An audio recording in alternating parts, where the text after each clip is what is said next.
Mm.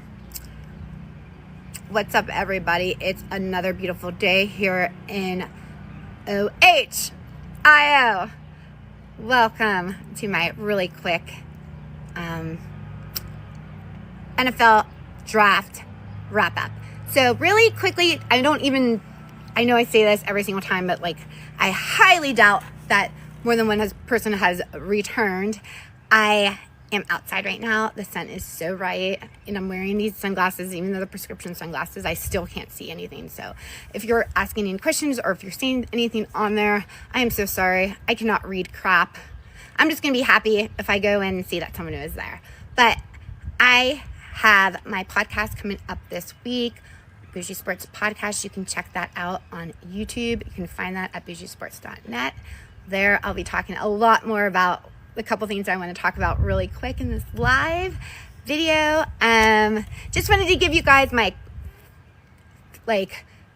takeaways from the NFL draft, my biggest takeaways off the cuff. And I am going to talk about this more, like I said on my podcast, but just to give you a preview, because I know everybody's dying to know what I think. But just basically, I think what the majority of people think, but maybe not, because we're talking about Browns fans here and NFL analysts.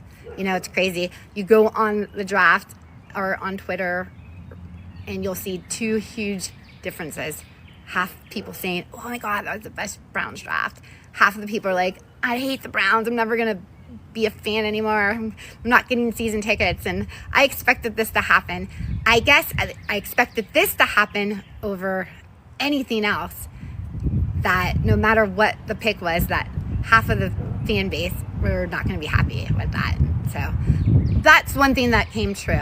So let's just dive right into it quickly with the first shock of the draft.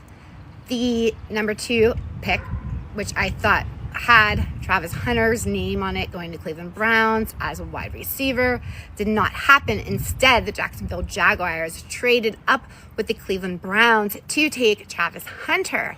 What do I think about that? Well, at first, I was like, oh my God, this is not happening, even though I should have prepared myself as a Browns fan for anything to happen. My dog, come here, Ollie. But definitely didn't have the Jacksonville Jaguars on my radar to make that trade. They must have really liked Travis Hunter, I don't know. But they gave up a lot to get him with a first round pick next year. And we ended up with the number 5 pick. I can't see this stuff on here as well. So all in all, I know some people don't agree with me, but I think it was a good trade. I think that it sucked that we didn't get Travis Hunter. I wanted him so bad. I really thought that he was coming to the Browns. I really did. But I also like Mason Graham. I think he's going to be great on the team. I thought the pick was great. The pick that I didn't understand was the Dillon Gabriel pick. That's, that I have no idea about. And I don't get, but all in all, the rest of that Browns draft I thought was good. We got our running backs from Ohio State. Like I said, I wanted a running back out of the draft. I think people were like, why are you taking all these defensive players when we need to build the offense? I think that was a lot of criticism as well. But I think Mason Graham and Myles Garrett together will be an awesome team. So I'm excited to see that. And he seems like he has a great, fun personality. So sign me up. Beam me up, Scotty. If you're just joining me, not sure what I see. I just see things moving. But like I said, I'm outside. The sun is bright. And I ain't mad about it. The only thing I'm mad about is that I can't see what's on the screen. Sorry, I cannot read crap because the sun's too bright. You would think they would come up with something on the iPhone by now that could fix that problem. But I cannot read. Shoot. So, yeah. I guess the biggest shock was Shedeur Sanders falling down and down and down and down and down and down. I was huge on don't draft Shedeur at number 2. I didn't think he was worth number 2, but I did not expect him to go that far in the draft. I don't believe it was collusion because I believe that the most important thing to NFL is winning. And I think that if they thought that he was good enough, they wouldn't care about his attitude or who his dad was. If they thought he was that good to win, that's my opinion. But the Browns ended up drafting him in the fifth round. And even if you're not a fan or not as high on Shedeur like I was at the beginning, I mean, how could you be mad when you grab him for free in the fifth? Like, to me, it's like, okay, fine. I didn't waste a number 2 pick on you, but you're free now, and I'm happy that you're here, and I'm excited to see what you can do, and I hope that you compete for that quarterback position in the wildest quarterback room in the NFL, right? What a weird quarterback room. Dang. So crazy. But, yeah. Another thing I'm going to talk about real quick, which is so annoying, and I just made a reel about this that's going to be coming up, is that,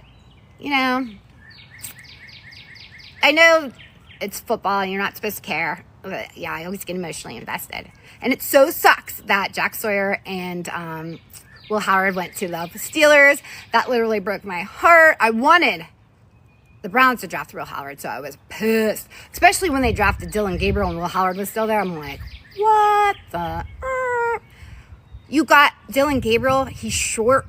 He's old in quarterback terms. Like, when you had 6'4" Will Howard, Ohio State quarterback, like, dudes, Andrew Berry, what do you know about Dylan Gabriel that we don't know? Is he like, I hope a lot. I really hope. I want to be surprised. I want to be like, dang, I'm so glad we got Dylan Gabriel. That's my quarterback, The same thing with Shedeur. Who I think is going to start? Joe Flacco, probably. Hopefully. And I don't know what Kenny Pickett's doing there. I don't know. Just to be like little hand model. I have no idea. But, yes. So, if you want to know more, I'm sorry. So anyways, thank you guys for joining for my little live off the cuff post-draft update. Please join me for my podcast this week where I'm going to talk more about the draft and talk about Bill Belichick being so whipped. It's so embarrassing, Bill. God, you're embarrassing. You're embarrassing me. Grow some balls, Bill. Remember when you were like, oh, I'm Bill Belichick, and you were all hard in the NFL? Like, dude. She was like watching him around in the interview. But whatever. Fun for me to watch. We're going to talk about all that and more coming up. Bye, guys. I hope you're enjoying this wonderful day. And keep it classy, Cincinnati. It's like Cleveland. How do I shut this off? I'm going to do this for an hour. Shut off. There it goes. Do it right. Nope. That one.